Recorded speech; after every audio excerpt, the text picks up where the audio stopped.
El libro de Jueces. Recuerda que después de que Josué guió a las tribus de Israel hacia el interior de la tierra prometida, él les llamó a ser fieles al pacto con su Dios, obedeciendo los mandamientos de la Torá. Y si hacen esto, ellos les demostrarán a todas las demás naciones cómo es Dios. Así que Jueces comienza con la muerte de Josué y básicamente cuenta la historia del completo fracaso de Israel. El nombre del libro viene del tipo de líderes que Israel tuvo en este periodo. Antes de que tuvieran reyes, las tribus fueron gobernadas por jueces. Ahora, no pienses en algo como una corte. Estos eran líderes regionales, político-militares, algo así como un jefe tribal. Y necesita ser advertido, el libro de Jueces es muy perturbador y violento.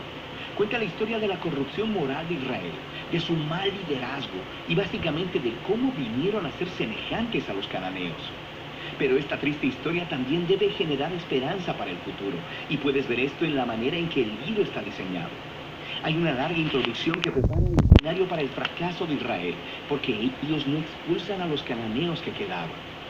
Luego tenemos la gran sección principal del libro, con historias acerca de la creciente corrupción de los jueces de Israel. Y la progresión de la narración muestra cómo los líderes de Israel pasan de bastante buenos, a malos y a peores. La sección final es bastante perturbadora y muestra la corrupción del pueblo de Israel en su totalidad. Así que profundicemos para explorar un poco más cada parte. La sección inicial comienza con las tribus de Israel en sus territorios en la tierra prometida.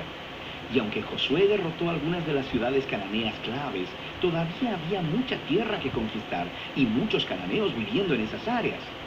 Así que el capítulo 1 incluye una larga lista de grupos cananeos y ciudades que Israel no expulsó de la tierra. Ahora, recuerda, el objetivo de expulsar a los cananeos era evitar que Israel adoptara la corrupción moral y la manera de adorar a sus dioses mediante el sacrificio de niños. Dios llamó a Israel a ser un pueblo santo, y esto no estaba sucediendo. El capítulo 2 describe cómo Israel simplemente se estableció junto a los cananeos y adoptó todas sus prácticas culturales y religiosas, y la historia se detiene justo aquí.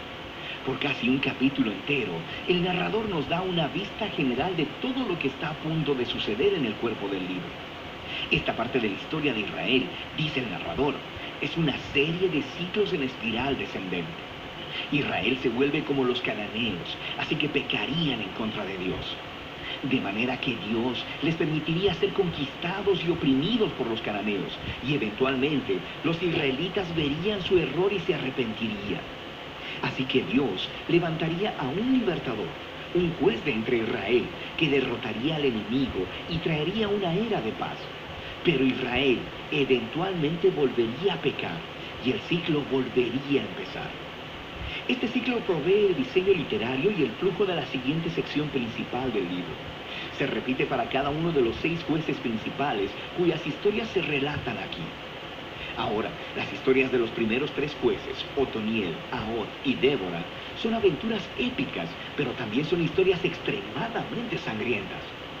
Los jueces mismos o las personas que ayudaban al juez derrotaban a sus enemigos y libraban al pueblo de Israel. Las historias de los siguientes 3 jueces son más largas y se enfocan en las fallas del carácter de los jueces, quienes se vuelven peor cada vez. Así que Gedeón comienza bastante bien. Es un hombre cobarde, pero eventualmente termina confiando en que Dios puede usarlo para salvar a Israel. Así que él derrota a un enorme ejército de madianitas con solo 300 hombres, llevando antorchas y cántaros de barro. Pero Gedeón tiene un carácter bastante malo y asesina a un grupo de israelitas porque no lo ayudaron en su batalla. Y de ahí todo va de mal en peor. Él hace un ídolo con el oro que ganó en sus batallas, y después que él muere, todo Israel adora al ídolo como a un dios, y el ciclo comienza otra vez. El siguiente juez principal es Jefter, quien es algo así como un matón de la mafia que vive en las montañas. Y cuando las cosas se ponen muy mal para Israel, los ancianos vienen a él y le ruegan por su ayuda. Y Jefter era un líder muy efectivo. Ganó muchas batallas contra los amonitas, pero estaba tan poco familiarizado con el Dios de Israel que lo trata como a un Dios cananeo. Jura sacrificar a su hija si gana la batalla. Esta trágica historia nos muestra qué tan bajo ha caído Israel. Ya no conocen el carácter de su propio Dios, lo que los lleva al asesinato y a la falsa adoración. El último juez, Sansón, es por mucho el peor. Su vida empezó con mucha promesa, pero a él no le importa el Dios de Israel. Era promiscuo, violento y arrogante. Ganó brutalmente batallas estratégicas contra los filisteos, pero a costa de su propia integridad, y su vida termina con un violento asesinato en masa. Ahora, una nota rápida. Notarás un tema repetido en la sección principal del libro. En momentos claves, el Espíritu de Dios empoderará a cada uno de estos jueces para lograr grandes actos de liberación. Ahora, el hecho de que Dios use a estas personas realmente arruinadas no significa que valide todas o aún algunas de sus decisiones. El primero y principal compromiso de Dios es salvar a su pueblo. Pero todo lo que tiene para trabajar son estos líderes corruptos. Así que Él obra a través de ellos. Esta sección entera está diseñada para mostrarnos lo mal que se han puesto las cosas. Ya no puedes diferenciar entre los israelitas y los cananeos. Y estos solo son los líderes. La sección final muestra a Israel como un todo, tocando fondo. Hay dos historias trágicas aquí, y no son para gente con corazón muy débil. Están estructuradas por una frase clave que se repite 4 veces al cierre del libro. En esos días no había rey en Israel, y cada uno hacía lo que bien le parecía. La primera historia es acerca de un israelita llamado Micaía, que construye un templo privado para un ídolo. Y el lugar es saqueado por un ejército privado enviado de la tribu de Dan. Así que ellos llegan y se roban todo, y luego van y queman la pacífica ciudad de Lais y asesinan a todos sus habitantes. Es una historia horrible. Cuando Israel olvida a su Dios, los más fuertes se salen con la suya. La última historia del libro es aún peor.